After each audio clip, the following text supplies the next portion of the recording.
Bon, mes amis, bonsoir. Merci d'être là pour ce nouveau café littéraire de l'impondérable. Et aujourd'hui, je suis content de recevoir une nouvelle fois mon ami Pierre Vavasseur, alors qui nous revient avec de la très très belle poésie dans un recueil intitulé Paisible Tourment. Alors Pierre Vavasseur est romancier, il est journaliste, il est chanteur. Pierre, bienvenue au Café littéraire de l'impondérable. Je suis très heureux d'être là, merci une nouvelle fois de m'inviter. Je t'en prie. Alors, je vais commencer par dire que ton nouveau livre, on peut le relire plusieurs fois. Je l'ai déjà relu une fois. Alors, et on le relit avec plaisir. Alors, quels sont les secrets de la fabrication, entre guillemets, de cette poésie si fluide, si captivante? Quand ça commence par autant de compliments, que dire d'autre? Tu dis que tu l'as relu, mais je pense que je vais vous livrer un premier secret. C'est mon second recueil de poèmes. Le premier s'appelait « Tes yeux poussent la porte du monde » aux éditions Bruno Doucet. Bruno Doucet est un grand éditeur de poésie. Je fais juste un petit mot sur lui parce qu'il faut rendre hommage aux gens qui se battent. La poésie est œuvre de résistance.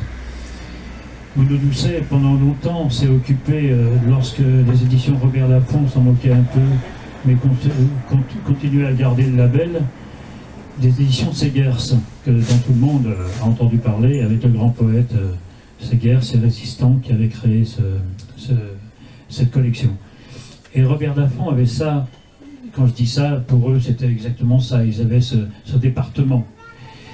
Mais ils s'en fichaient un peu, c'est-à-dire ils étaient bien heureux de l'avoir, mais s'il pouvait disparaître, ça serait pas mal. Et donc Bruno Doucet a quitté une maison bien installée pour aller créer la sienne, les éditions Bruno Doucet, qui se caractérise en librairie, si vous y allez, par une charte graphique de couverture colorée et toujours rayée en diagonale comme ça, et c'est très reconnaissable et toutes les couleurs passent par là, et les couleurs sont adaptées au sentiment qu'il a eu de la poésie et du poète qu'il publiait. Ça fait des années maintenant, ça fait plus de 11 ans que Bruno Doucet tient bon avec une maison d'édition de poésie indépendante.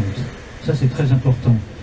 C'est chez lui que j'ai eu l'honneur de publier il y a maintenant 7 ans, peut-être 8 même, parce que le temps passe vite et lentement en même temps, Tes yeux poussent la porte du monde. Et puis depuis je n'ai pas eu l'occasion de publier. Si vous écrivez des poèmes, donc je parle sous l'autorité, si je puis dire, de Brahim qui est là, c'est très dur de publier des poèmes. Non pas parce qu'il n'y a pas de maison, il y en a beaucoup. Il y a beaucoup de maisons d'édition. Dans quelques jours, vous allez voir en juin, le marché de la poésie, c'est une richesse absolue de maisons d'édition qui font un super travail. Mais ça reste très dur parce qu'il faut faire un long chemin.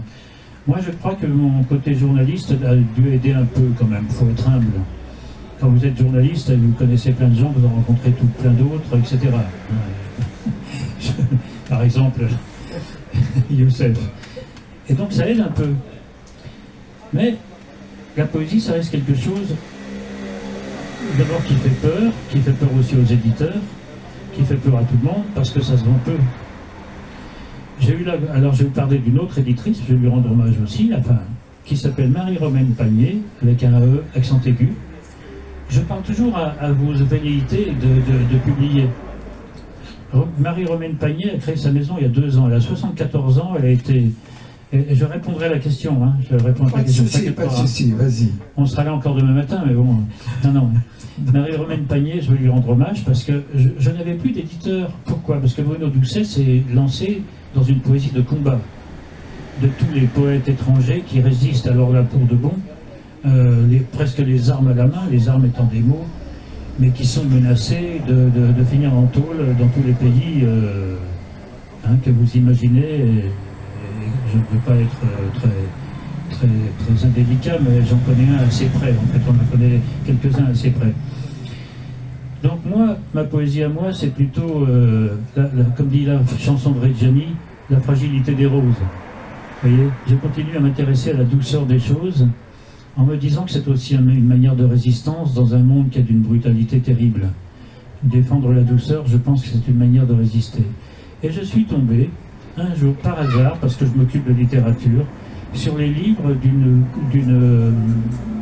éditrice que je ne connaissais pas du tout, dont je n'avais jamais entendu parler, qui est cette dame de 74 ans, qui a été avocat pénaliste avec Badinter, qui ensuite a fait en prison 20 ans de médiation de prison, qui s'occupait du théâtre Saillon, et qui, armé jusqu'aux dents pour tenir bon, a créé sa maison de poésie. Je n'aurais pas connu si elle ne m'avait pas envoyé ses livres. C'est vous dire que tout est compliqué et on y arrive. Paisible tourment, je vais vous parler du titre.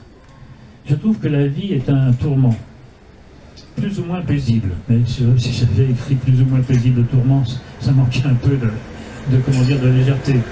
C'est parfois pour énormément de gens un tourment terrible.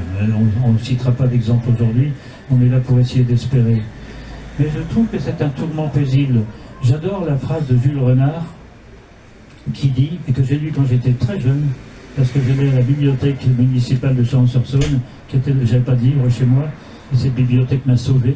Je pense que c'est le cas de beaucoup d'entre nous. Vive les bibliothèques municipales. J'ai lu dans le journal de Jules Renard cette phrase qui m'a fait réfléchir tellement. Elle dit « J'ai connu le bonheur, mais ce n'est pas ce qui m'a rendu le plus heureux. » Et donc je me suis dit, il y a du vrai dans cette affaire, il y a du vrai, il y a tellement de vrai. J'étais jeune, hein, j'étais pas gamin, mais 13 ans. Je voyais bien que ça serait compliqué. Chez moi, personne ne s'aimait, c'était une vie je dirais pas le mot qui va avec. Enfin voilà. Et c'était déjà un tourment, mais on pouvait chercher l'apaisement dans le tourment. C'est encore valable aujourd'hui, même si je suis très heureux d'avoir fait tout ce que j'ai fait jusqu'à présent, notamment comme journaliste. Mais la poésie est là pour rappeler que finalement, il faut essayer de surfer, le mot est terrible, mais il faut essayer de naviguer sur ce tourment-là. Et parce que c'est un élément de résistance, parce que la poésie va chercher en nous, et là j'arrive enfin à répondre à ta question, va chercher en nous un mystère. Ce mystère, moi, il m'équilibre. Je vais vous dire comment, parfois on me demande comment on écrit un poème. Je fais beaucoup d'interventions dans les lycées, par exemple, et les jeunes gens me disent, mais comment ça vient un poème? Et je leur dis, c'est une très bonne question, parce que c'est pas vous qui allez écrire le poème. Vous dites pas, vous levez pas le matin en disant, tiens, aujourd'hui je vais écrire un poème. Parce que là, le poème, il est comme un chat qui veut pas aller manger, hein. Il se barre, laisse tomber, quoi. Il se cache, il veut pas faire de voyage. En revanche, si vous laissez venir le chat à vous, il vient. Mais il vient quand vient le poème? Moi, il vient toujours pour des raisons d'impatience et de totale irrationalité. C'est-à-dire, je reviens à mon métier de journaliste, et après, je te promets que... Pas de souci, Pierre, vas-y. La phrase va encore durer 7 heures, et la prochaine sera un peu plus courte. Non, ouais. Je reviens à mon métier de... Je trouve important de commencer pour vous dire tout ça, parce que tout est humble, et tout n'est pas simple, mais en tout cas, tout est humble. Les poètes qui me disent, oui, je vais écrire un poète. Bon. Déjà, le mot poème, le mot poète, c'est un mot qui demande tellement peu d'humilité que je préfère ne pas le prononcer. Ce que je sais, c'est que quand j'étais journaliste, le journal m'appelait et me disait, Pierre, un tel vient de mourir, ou un tel vient de faire ça, ou truc démissionne, ou il vient, ou je sais pas, Robert De Niro vient d'arriver à l'hôtel machin. Tu peux nous faire tout de suite un article, et si tu peux l'envoyer tôt, parce qu'on a un match de coupe ce soir, et il faudrait qu'on ait prêt tout ce qui les infos d'avant, il faudrait qu'on les ait. Est-ce que tu pourrais nous envoyer ça vers 15 h, s'il te plaît? Je disais, oui, il ne faut jamais dire non, c'est mon métier. Je dis, oui, je vous envoie ça vers 15 h. Sauf qu'entre-temps, c'était le printemps, il y avait un peu d'air frais dans la rue, il y avait des jolies filles qui passaient, il y avait tout ça, et puis il y a quelque chose qui montait du fond du cœur, comme ça, du fond du ventre surtout, pas du cœur, du ventre, de l'intérieur du corps. Et je savais bien qu'il fallait que je fasse ce papier pour 15 h, il était déjà 11 h du matin. Mais la première chose que je faisais, c'était chercher un bistrot ou un restaurant ouvert, un premier, pour aller manger quelque chose et écrire des mots qui me venaient, que moi-même, je n'avais pas convoqués. C'est-à-dire que ça venait de quelqu'un d'autre, de moi. Et j'écrivais ça sur un papier. Brahim, tu sais comment ça marche, la poésie aussi. J'écrivais ça sur un papier, je me disais, tiens, ça ressemble à rien. Mais je l'ai écrit, et je soufflais comme quelqu'un qui venait de faire là je suis venu à vélo, ben voilà, je soufflais, j'avais écrit ça.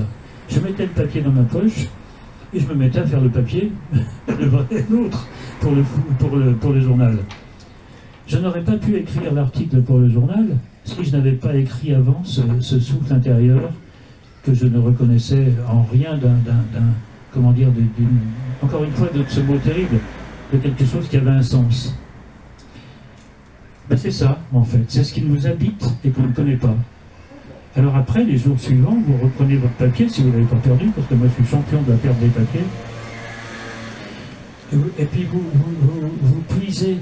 puisez dans ces mots-là, vous en mariez 2 ou 3, vous en récupérez un autre, vous cherchez un petit chant, comme une chanson, et puis vous retrouvez, alors je m'autocite, hein, mais c'est pas du tout de la... Vous retrouvez que ce genre de texte. Écrivons donc sur une page blanche les mots les plus simples du monde, je t'aime. Déposons-les, puisque c'est le matin et qu'il fait soleil, au revers du balcon de cette chambre. Ne bougeons plus. Si nous nous taisons de mots et de gestes, nous serons les premiers à nous saisir du temps. Ces lèvres entr'ouvertes, conserve-les ainsi, chapelle de 1000 printemps. Ça, c'est les mots remis, non pas en ordre, mais en chant. Mais je ne l'aurais pas écrit s'il n'y a pas eu la brise du matin, le printemps, quelque chose, un visage qui passe, une faille sur un mur qui m'aurait rappelé non pas une faille sur un mur, mais un fleuve vu d'avion dans un désert. Tout ça fabrique la poésie et peut-être constitue une réponse qui te convient. Ah, c'est une belle réponse, Pierre. Écoute. La prochaine sera plus courte. Non, ici, on fait ce qu'on veut. Hein, on est chez nous. Hein, même les réponses longues sont acceptées. Même les questions longues sont acceptées. Même si je dis toujours à l'assistance, il est préférable qu'elles soient courtes. Mais on les accepte, même quand elles sont longues. Alors, Pierre, et tu ne donnes pas de titre à tes poésies. Pourquoi? Je pense qu'un titre arrête tout. Mais c'est vrai. Dans ce recueil, il y en a un qui a un titre. Et le titre, si mes souvenirs sont bons, c'est « À ceux qui n'ont pas de lit ». Parce que là, j'étais contraint avec... ça va, c'est pas une contrainte très terrible, hein. Mais il fallait que j'explique pourquoi ce texte existait, parce que je ne supporte pas, depuis longtemps, je ne supporte plus, mais je ne fais pas grand-chose contre, de voir des gens dans la rue, couchés sous une couverture. Des fois, il n'y a rien sous leur corps. Ils sont là, tu les sais recroquevillés sur leur couverture. Ils n'ont pas de lit. Et c'est pour eux, que j'écris ce texte. Ils se prennent dans leurs bras. Le fait qu'on se prenne dans ses bras quand on dort, c'est qu'on est seul vraiment. Et la nuit tombe sur eux, et le jour ne réveille rien. Et le lendemain, c'est à nouveau la nuit, etc. Et je pense à tous ces présidents de la République, à tous ces gens qui savent mieux que nous faire les choses et qui le prouvent chaque jour que non, qui disent à la fin de mon mandat, il n'y aura plus personne dans les rues, couché. Plus personne ne sera sans abri. Je pense qu'on devrait porter plainte contre ces propos. Parce qu'il suffit de sortir. Moi, j'habite un quartier favorisé, comme on dit. J'y habite depuis 33 ans maintenant. C'est à côté de la rue de Bretagne, la rue du Temple. Avant, il y avait encore des commerces normaux. Maintenant, il y a des macarons, des chocolats, des macarons, des crêpes, des macarons, des chocolats, des macarons. Et là, vous avez des gens couchés par terre, de plus en plus. Et je pense à Macron, je pense à Sarkozy, je pense à Hollande, je pense à tous ces gens qui ont dit cette phrase. C'est pas une question de côté politique. C'est une phrase indécente. Et donc voilà, j'ai écrit ce poème pour ça. Et si je n'avais pas mis de titre, je pense qu'on ne serait pas allé directement au but de cette affaire. D'accord. Donc, sinon les autres n'ont pas besoin de titre. Sinon, je pense que le titre, quand on le lit, on en met un soi-même. On parlait de Baudelaire tout à l'heure avec Brahim. Il y a des titres, parce qu'au XIXe siècle, on mettait des titres, au XVIIIe aussi, etc. Mais l'absence de titres laisse encore plus le vent entrer par la fenêtre. Ce n'est pas faux. Alors, j'ai constaté qu'il y a quand même 3 éléments qui reviennent dans tes poésies. Alors, c'est l'amour, le silence et le temps qui passe. C'est la question. Ah non, la question, d'abord, que ressent le poète face à ce temps, cette énigme, cette inconnaissable? Alors, le temps, j'y pense depuis, vraiment, hein, le temps m'obsède. Ne pensez pas que je vous mens. Hein. Le temps m'obsède depuis l'âge de 5-6 ans. Je suis obsédé par le temps qui passe. Je ne sais pas pourquoi.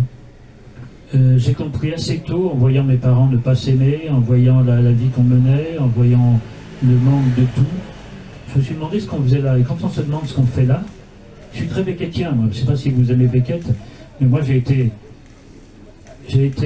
C'est au même moment que je citais tout à l'heure, Jules Renard. Au même moment, j'ai lu, toujours et grâce à la bibliothèque municipale de Champs-sur-Saône, En attendant Godot de Beckett. Je vous conseille cette lecture qui peut se lire soit sous un versant comique, clown, soit sur un versant extrêmement tragique.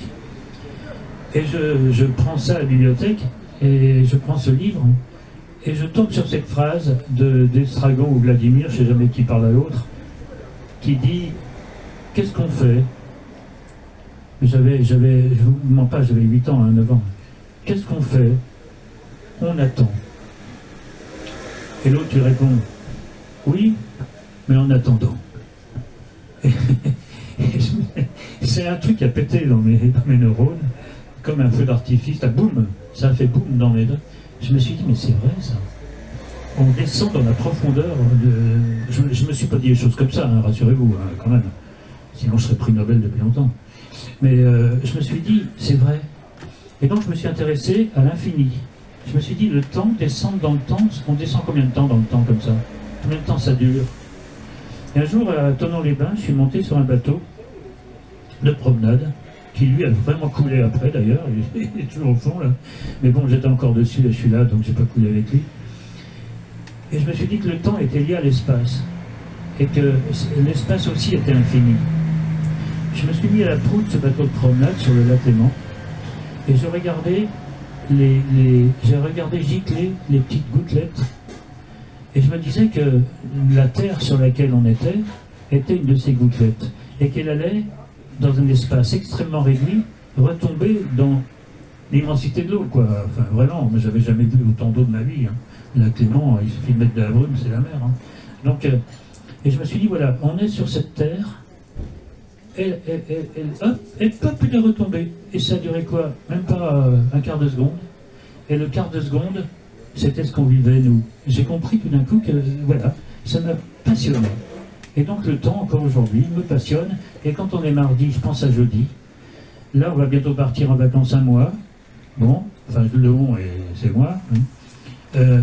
Eh bien, je vais en Bretagne. À un moment donné, il y a un château d'eau coloré. À chaque fois qu'on passe devant le château d'eau, je me vois bien sûr passer devant le château d'eau, mais je me vois aussi repasser 1 mois plus tard devant le château d'eau. C'est une sorte de maladie. C'est un truc assez déstabilisant. Et donc le temps m'obsède encore aujourd'hui, et maintenant que je sais que je suis plus du côté de la fin que du début, je suis plus intéressé à la fin qu'au début. C'est marrant. Je me dis, tiens, c'est maintenant peut-être qu'on va se presser un peu. J'ai compris pourquoi les gens âgés se pressent. Parce qu'ils ont moins de temps. On s'est dit, tiens, lui, il a tout le temps, regarde, il est à la retraite, pourquoi il court comme ça? Mais il court parce qu'il a moins de temps. Je suis passionné par ça. Alors, l'amour, ça va prendre 9 heures. L'amour, je crois que tu as l'art de le raconter avec beaucoup d'élégance. Tu le fais aussi dans tes chansons, d'ailleurs. Ouais, l'amour, moi, je suis Je suis une nuchlangue, moi, hein. C'est vraiment... j'adore parler d'amour, c'est formidable. Il n'y a que ça qui nous sauve, hein, franchement. Je dirais, aujourd'hui, on a cette bêtise absolue, bon, justifiée pour certains points, mais totalement galvaudée de l'autre par quelques crétins et crétines. On ne peut plus dire à une femme qu'elle est belle, on ne peut plus dire qu'elle a une jolie robe, on ne peut plus dire que, voilà, alors qu'elle n'attend que ça. Quand je dis elle, mais madame, je veux pas, le elle n'est pas... Une femme attend simplement qu'on lui dise ben, qu'elle nous donne sa grâce, qu'elle nous la donne, qu'on la comprend, qu'on la voit dans ses yeux, etc. Si on arrête de dire ça, mais alors on va faire quoi? On va tous se dessécher, les hommes comme les femmes. Ça va être infernal. Moi, je continue à dire à une femme que je croise, je lui dis, mais j'adore ce bijou que tu portes, ça te va bien, tu as des mains si jolies, etc. Je m'en tape. Et ça, c'est déjà de l'amour. C'est pas de l'amour fabriqué, c'est pas pour aller chercher le truc. Hein, avec mon physique, je fais ce que je peux. Mais je pense que les chansons doivent parler d'amour. Je pense que la poésie est là principalement, non pas pour essayer de créer un langage dans le langage du langage qui créerait un autre langage et que personne n'y comprend rien. Ça, les années 70 nous ont fait beaucoup de mal avec ça. Je pense qu'il faut dire l'amour à travers la poésie. L'amour, c'est pas une notion floue. L'amour, c'est simplement dire à l'autre, tu illumines l'instant de cette journée que je vis avec toi en ce moment. Mais franchement, il n'y a aucune femme qui m'a dit « je vais te faire un procès parce que tu m'as dit que tu as une jolie robe ». Je sais qu'il y a des exagérations partout. Mais voilà, donc l'amour pour moi c'est très important. Et quand j'étais petit, ma mère m'avait dit, parce qu'on en arrive toujours à ce genre de propos, elle m'a dit devant tout le monde, il est aussi con que son père, il ne tiendra jamais une jolie femme dans la rue, dans ses bras. Ce qui m'a rappelé immédiatement ce que Belmondo disait, lui qui se faisait rejeter partout, on lui disait pas le physique d'un premier, t'es pas fait pour le cinéma toi. Pierre Dux avait dit à Belmondo, non mais toi t'es pas fait pour faire acteur, fais autre chose mon gars. Et tu ne tiendras jamais de femme dans tes bras, de jolie femme. Je me suis un peu rattrapé très humblement. Un jour, sur les Champs-Élysées, Belmondo descend avec à son bras, comment elle s'appelait, la panthère, Ursula Andress. Et donc, il descend les Champs-Élysées. Il n'y avait pas encore les joueurs de foot qui la remontaient, mais là, il descend. Et qui arrive en face? Pierre Dux. Et Pierre Dux enlève son bras, dit à Ursula Andress, chérie, attends-moi une seconde, je reviens. Il va vers Pierre Dux, qui était interdit, parce que Pierre Dux lui dit, tu ne feras aucune carrière, tu auras nul. Voilà. Il dit, excusez-moi Pierre, on fait ce qu'on peut.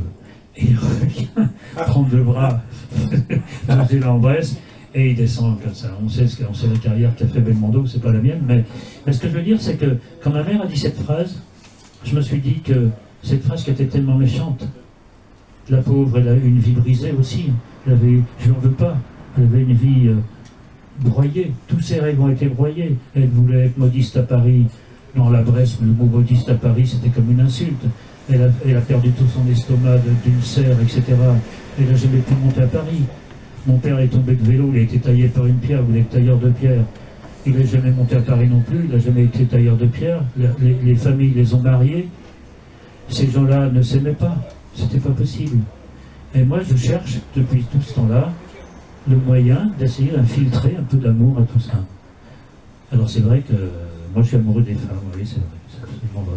Eh bien, c'est très bien. Alors, il y a aussi, c'est même excellent. Alors, il y a aussi des questionnements dans ta poésie, comme ce petit poème que je vais lire. Sur quoi tenons-nous le mieux? Nos jambes, nos erreurs ou sur nos secrets? Voilà. Celui-là, je le connais par cœur, il est court. Ben voilà. Je ne sais pas comment est venu ce petit texte-là, ce poème, mais je sais que c'est un de ceux que je préfère et que si tu ne l'avais pas lu, j'aurais lu. Sur quoi tenons-nous le mieux dans la vie?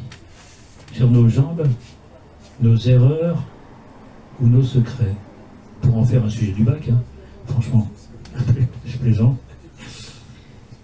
Je suis passionné par le secret. Je pense, vous voulez dire, il est passionné partout, lui, hein, mais... Non. pas le golf, non. Je suis passionné par le secret parce que je crois que nous sommes faits de secrets. Je pense que sans secret, on n'a pas d'équilibre. Je pense que si, et notre propre secret, des fois on m'a dit, mais on nous dit tous, tu devrais voir un psy, mais pourquoi? Amélie Nothomb, elle dit, mais si je vais voir un psy, j'aurais jamais écrit mes livres. Mais c'est vrai, mais elle a raison. Et moi, je veux pas qu'on essaye qu'un inconnu dont je m'en fous complètement, dont j'aime pas le parfum, qui est pas beau et qui me ressemble, m'explique ma vie. J'ai pas besoin qu'on m'explique ma vie. Non, il sait rien de ma vie. Il sait rien de moi. Il sait rien de ce qu'il y a au fond de ma veine. Il sait rien de ce qu'il y a au fond de mes pieds. Il sait rien au fond d'ailleurs, de partout. Il sait rien. Il essaye tout simplement de gagner de l'argent sur moi en faisant le kéké. Ben non. Moi, je préfère préserver mon secret. Je ne voudrais pas qu'on m'explique. Est-ce que vous avez envie d'être expliqué? Ben non. Si on nous explique, ça veut dire qu'on ne va plus vivre. Si on sait où on va aller, c'est comme les devins qui vont dire, tiens, voilà, ils se trompent tout le temps, ça va, mais si le psychanalyste vous dit, ah ben ton secret c'est ça, vous faites quoi après? Vous êtes comme une fleur qui sera cornée. Il faut garder son secret en soi. Le secret, si on garde son secret en soi, et je vous regarde parce que vous écrivez sans doute là, ben, si on nous enlève notre secret, on coupe l'électricité. Et moi j'en ai des secrets, et j'aime ça. J'aime profondément ça. Je ne les dirai jamais. Jamais, parce que quand vous dites un secret, c'est comme quand quelqu'un vous dit, il parle de quoi ton livre? Tu peux m'en lire un passage? Et si vous tout d'un coup vous dites, ah ben, ça parle de ça, bon, très bien, et que vous lisez un passage que vous êtes en train d'écrire, du livre que tu es en train d'écrire, on est d'accord, hein? Parce que tous les livres qu'on est en train d'écrire, c'est nos secrets qu'on est en train de développer un peu, mais on s'y prend un peu différemment. Si vous lisez une page du livre que vous êtes en train d'écrire, une fois que vous l'avez lu au téléphone, que vous avez dévoilé ce secret-là, cette page-là, qui jusqu'à présent était en vous comme un grenier, comme là, une cave illuminée chez vous, un truc, personne n'y entrait.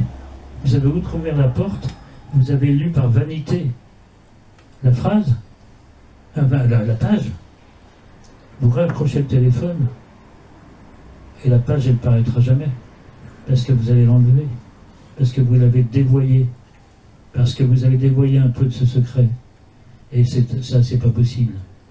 Et je trouve ça extraordinaire. Il faut qu'on tienne sur nos secrets, c'est eux qui nous tiennent debout. C'est pas nous qui tenons debout grâce à nos secrets, c'est eux qui nous tiennent debout. Savoir que quelqu'un est incapable, moi je ne sais pas ce qu'il y a dans vos têtes, je ne sais pas vos vies, vous ne connaissez pas la mienne, on se connaît pas, mais on se connaît aussi par nos secrets. Parce que c'est ce qui crée des ondes. Quand on se rencontre, ça crée des ondes, les secrets des uns des autres. On ne se racontera peut-être pas forcément, mais ça crée des ondes. Alors si quelqu'un nous pille nos secrets, c'est comme piller une bijouterie. Vous n'avez plus rien, quoi. Vous n'avez plus rien. Tout à fait, Pierre, merci. Alors maintenant, je vais donner la parole à nos amis. Ils vont te poser des questions, ils vont faire des remarques, ils vont dire ce qui est... Non, c'est moi qui donne. Toi, tu gardes parce que tu vas répondre. J'ai oublié. Tu vas répondre. J'espère que je ne suis pas trop long. Hein.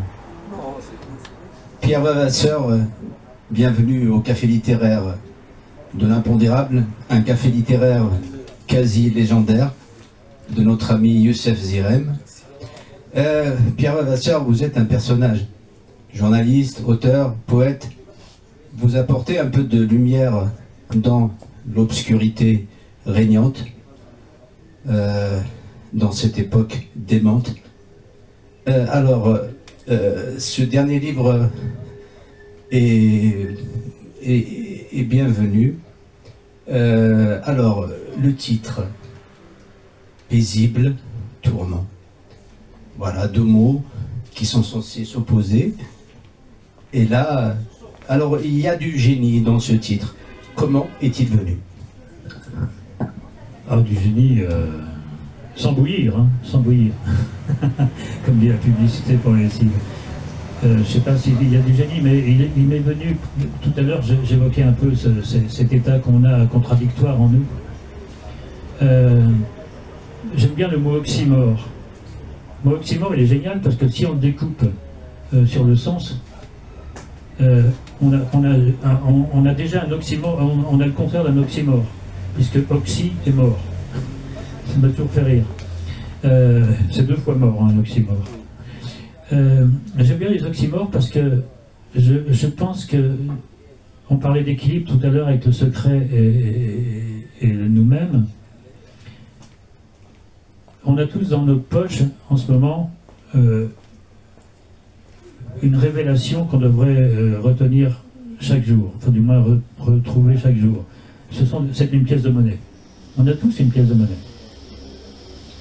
Si on la fait rouler par terre, si on la fait rouler sur une table, la pièce de monnaie elle a deux faces différentes. Appelons ça le bien et le mal. La pièce de monnaie, tant qu'elle roule, le bien et le mal roulent ensemble. Et puis à un moment donné, elle tourne forcément que d'un côté. Ce qui pour moi, ne soyez surtout pas fâchés par ce que je vais vous dire, ni choqués ou que ce soit, moi je suis athée. Je ne crois pas en une puissance suprême. Et donc, je pense qu'un des principaux défauts, d'un des principales failles d'une puissance suprême, si elle était là, c'est qu'elle n'a pas prévu que la pièce ne tomberait jamais des deux côtés. Et quand elle tombe, c'est que d'un côté, il y a quelque chose, il y en a un qui manque. La vie ne roule qu'avec le bien et le mal, comme ça, qui vont ensemble, jusqu'à la fin. Et la fin, c'est un peu quand on disparaît quand même. Paisible, tu l'as dit, Ibrahim, c'est l'apaisement, qui est pour moi un mot qui convoque la douceur. Tourment, c'est ce qu'on te connaît tous les jours, depuis ce matin encore, quand on est pour nous, pour les autres. Il n'y a jamais rien qui va bien. Regardez, aujourd'hui, la France est au pinacle de l'Europe, mais en même temps, hier, il y a eu 160 blessés, 2 morts. L'apaisement total n'existe pas. Jamais. Jamais. Et on le sait, toute l'histoire du monde et de l'humanité nous l'a expliqué. Donc, je pense que la poésie est là pour rappeler que rien n'est profondément heureux, mais qu'elle peut nous apporter un apaisement. Très très bien, Pierre. Alors, ben oui, bien sûr. Alors, d'autres remarques, d'autres questions?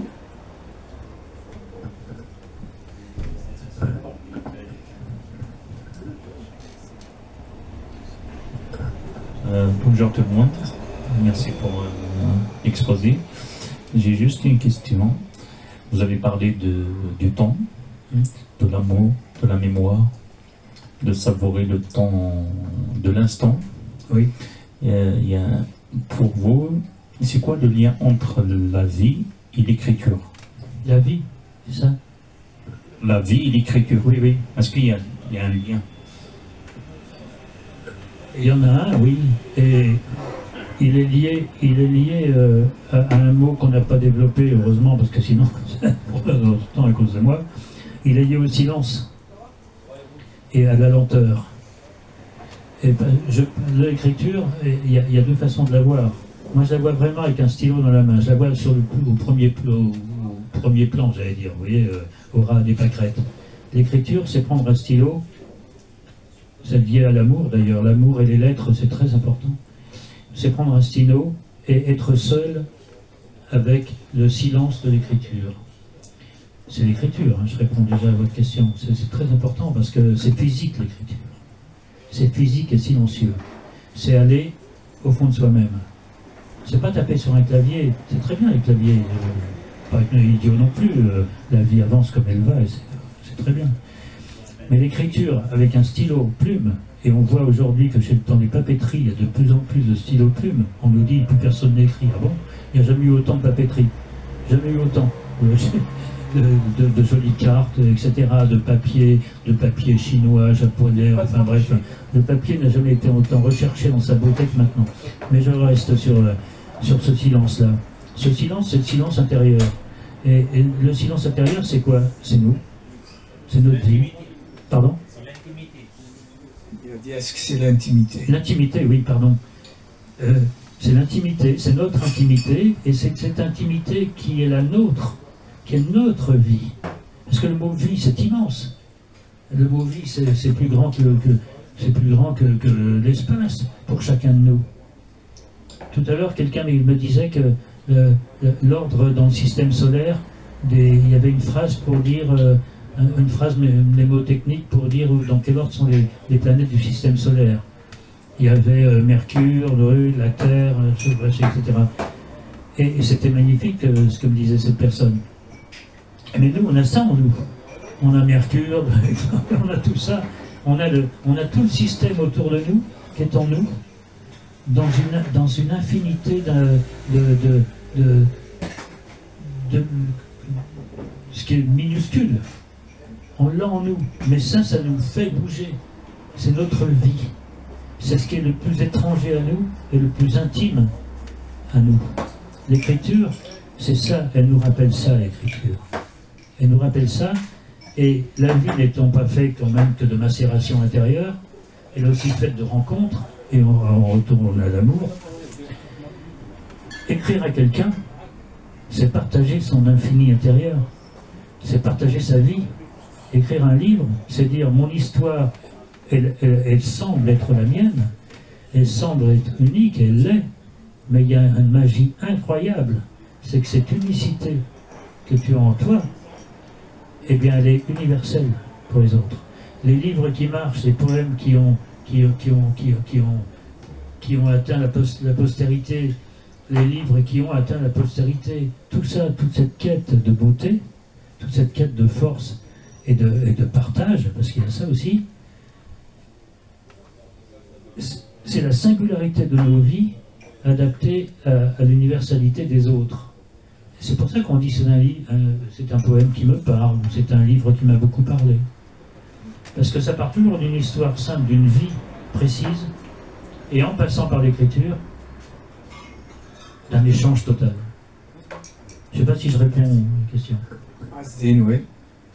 Asdin est aussi poète et il est aussi écrivain.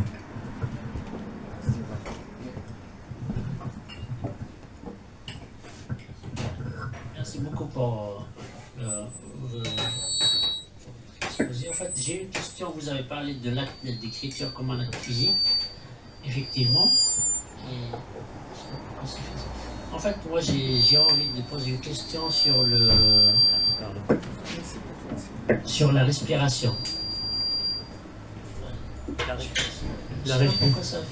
Sur la respiration. Est-ce que pour vous, le fait d'écrire, c'est une façon de réguler, enfin, c'est une respiration, autrement dit, en langage musical, est-ce qu'il n'y a pas eu cas aussi vous avez parlé d'équilibre, moi je dirais plus du rythme.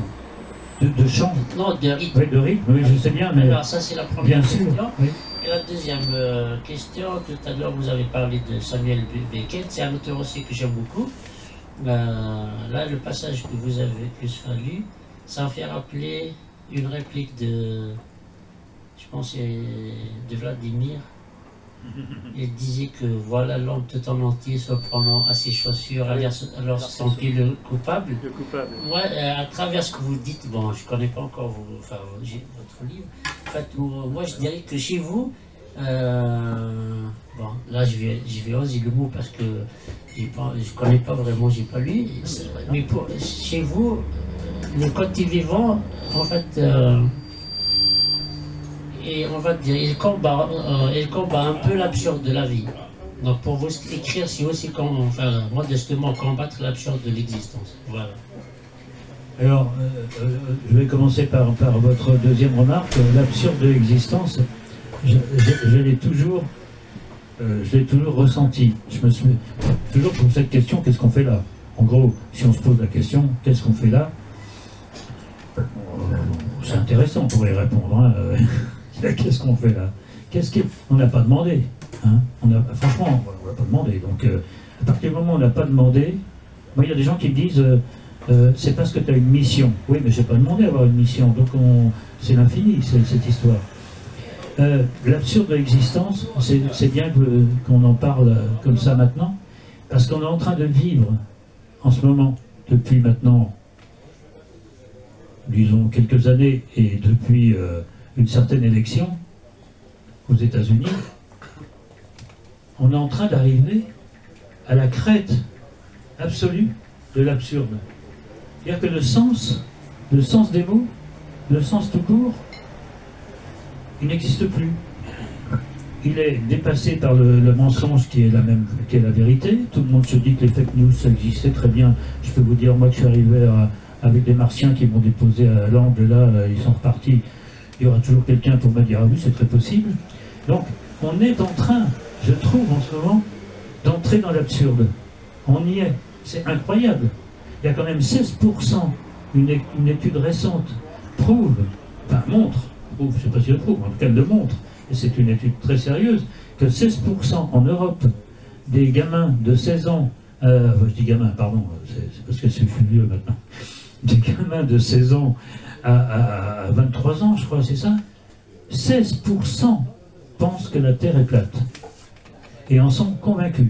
Ce sont de jeunes gens qui n'écoutent plus d'informations, qui en foutent, qui écoutent... 16%. Donc, si on n'est pas dans l'absurde,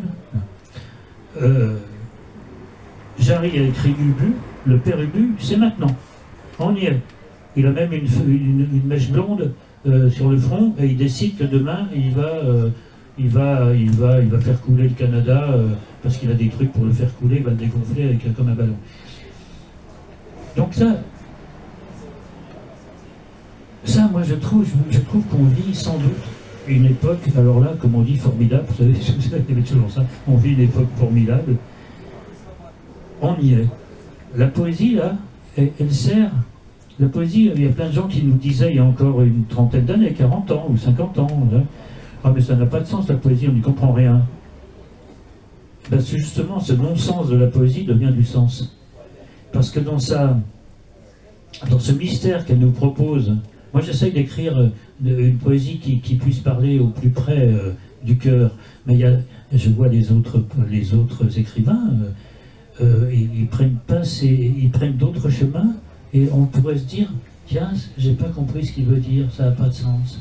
Mais si, ça a beaucoup plus de sens aujourd'hui que le sens qui existait avant et qui nous consolait un peu d'un chemin à suivre.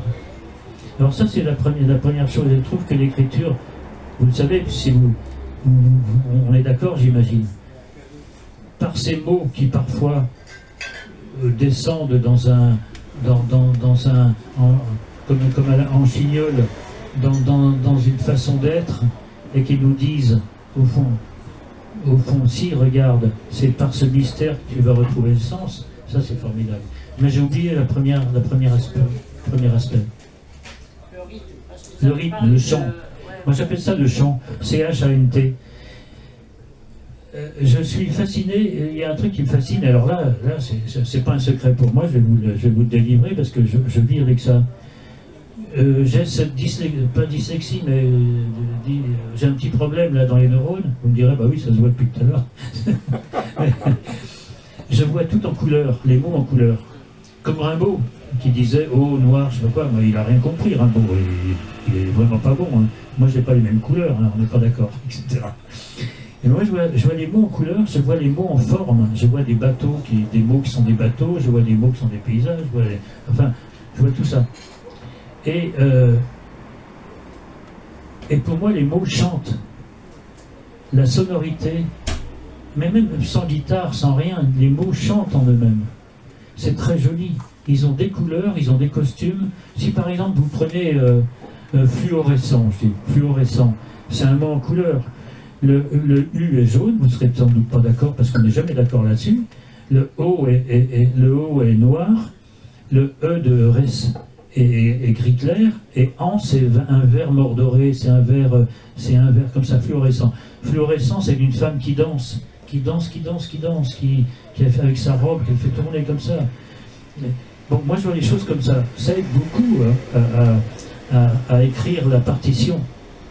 Parce que la musique, elle est là. Un poème, c'est une partition. Un poème, à mon avis, c'est difficile à dire comme ça, et c'est un peu abruti de le dire comme ça, mais un poème qui est fabriqué, ça doit tout de suite. Un poème qui a trouvé son chant intérieur pour 1000 raisons, comme une ondulation.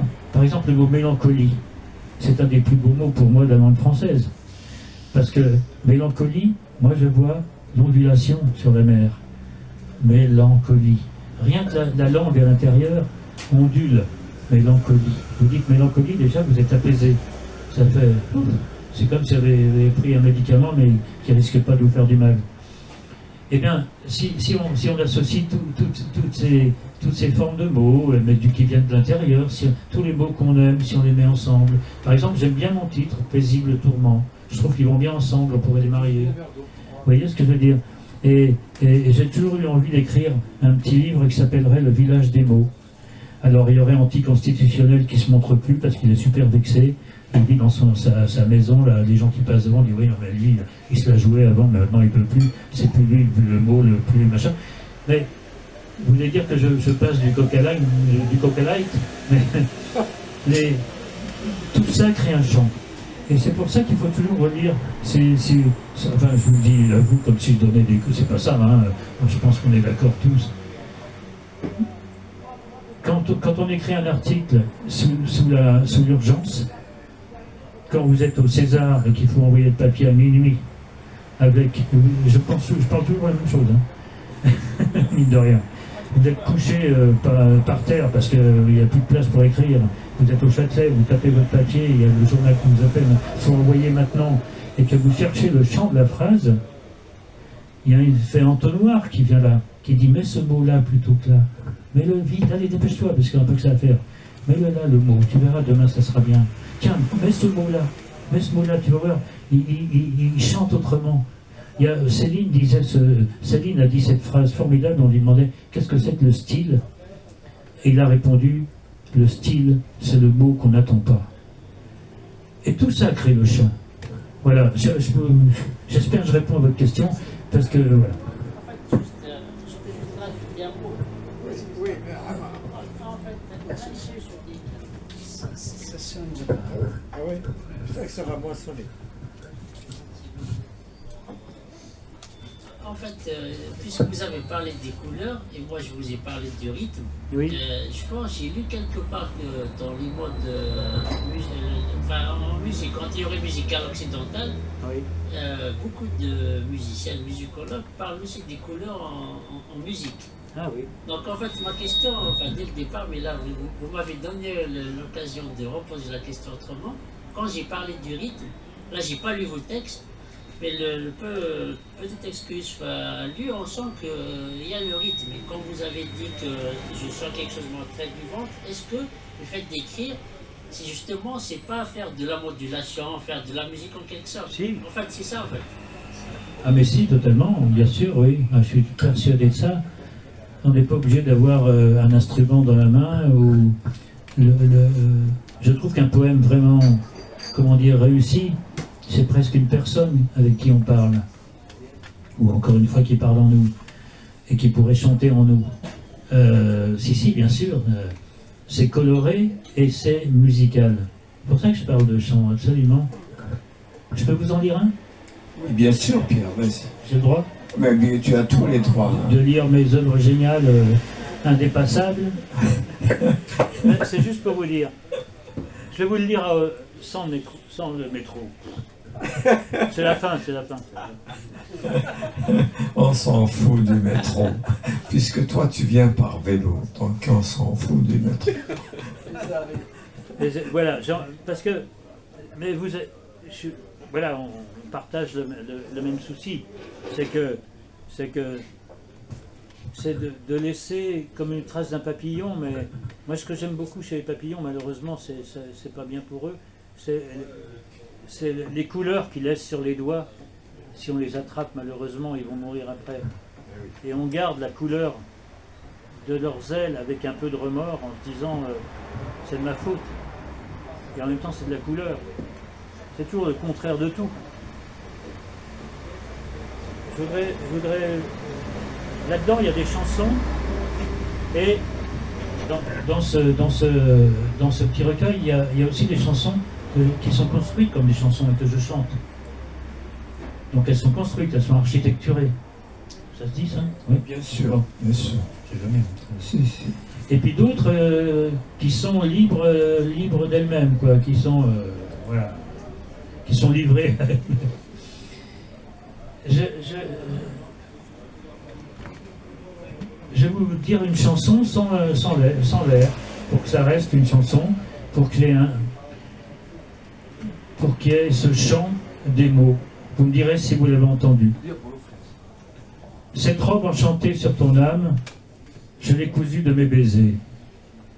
Tu en connais toute la gamme, rouge flamme ou blanc cerisier.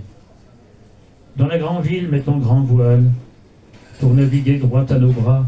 Du petit matin jusqu'aux étoiles, je sais, le vent qui nous poussera. Par la porte cognée de l'hiver, entrera bientôt le printemps. Voici Vénus, au clair de terre, dans le long ciel qui nous attend. L'éternité, ce n'est pas l'ombre, c'est une entaille dans le présent. Ton sourire en chaste et décombre, ton doux sourire si apaisant. Chahut crépitant d'étincelles, lents espoirs enfin rassasiés. Chez nous, ce sont les hirondelles qui jaillissent toutes en brasier. Par la porte cognée de l'hiver, entrera bientôt le printemps. Voici Vénus au clair de terre, dans le beau ciel qui nous attend. Tu vois, je vieillis chaque jour, et chaque jour je rajeunis. Les images défilent à rebours, l'oiseau tombé remonte au nid. Avril sera animal pur, fauve sans griffes, vêtu de soie, et nous dira des mots d'épure et des contes qu'il était une fois. Par la porte cognée de l'hiver entrera bientôt le printemps. Voici Vénus au clair de terre dans le grand ciel qui nous attend. Cette main, pétrie dans la mienne, ce signal précis de la source, cette fraîcheur de fontaine, ce soleil en tranquille course, je suis censé le connaître par cœur. C'est comme une lettre que l'on s'écrit, un mot d'amour tout frais tagué, le ventre chaleureux d'un cri. C'est comme franchir les aubes à gué. Par la porte cognée de l'hiver, entrera bientôt le printemps. Voici Vénus au clair de terre, dans le beau ciel qui nous attend. Bravo. Je voudrais justement, pour répondre à Bravo, votre question, bravo, que ce bravo soit un Pierre. chant. Non, c'est magnifique. Mais Je suis d'accord. Je vais te laisser place à la dédicace et puis on peut continuer la discussion autour d'un verre. Hein. Merci tout le monde. Merci de m'avoir écouté. Je suis bavard, je suis bavard. Non, c'est excellent. On m'appelle Pierre Bavarceur. Merci Pierre. Merci beaucoup. Merci Youssef de ton invitation. Par la fenêtre de mon train, et ces ruisseaux qui me regardent, feuilletant le rideau des arbres, tu es cette aurore qui m'étreint. Sainte patronne des peines dissoutes, la pluie fait scintiller la route.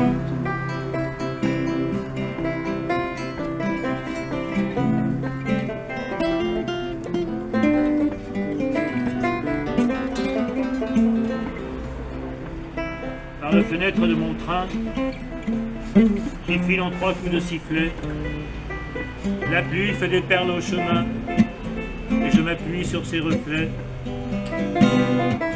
Sainte patronne des peines dissoutes, la pluie fait scintiller la route.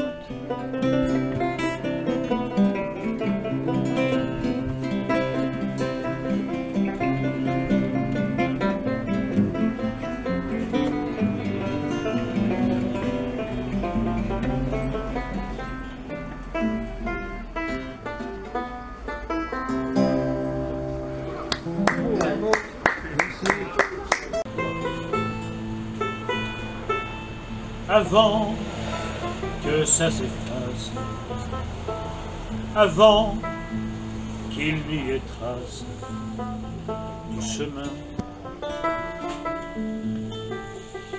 des roses hérissées du jardin, des parfums élus à demain, des mots fiancés à demain.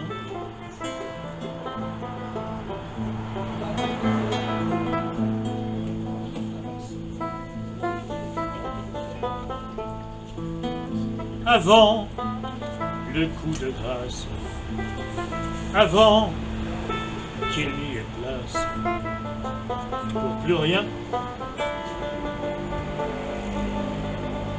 qu'un écho froissé mal éteint, qu'un bonheur antédiluvien, qu'un petit fracas de destin.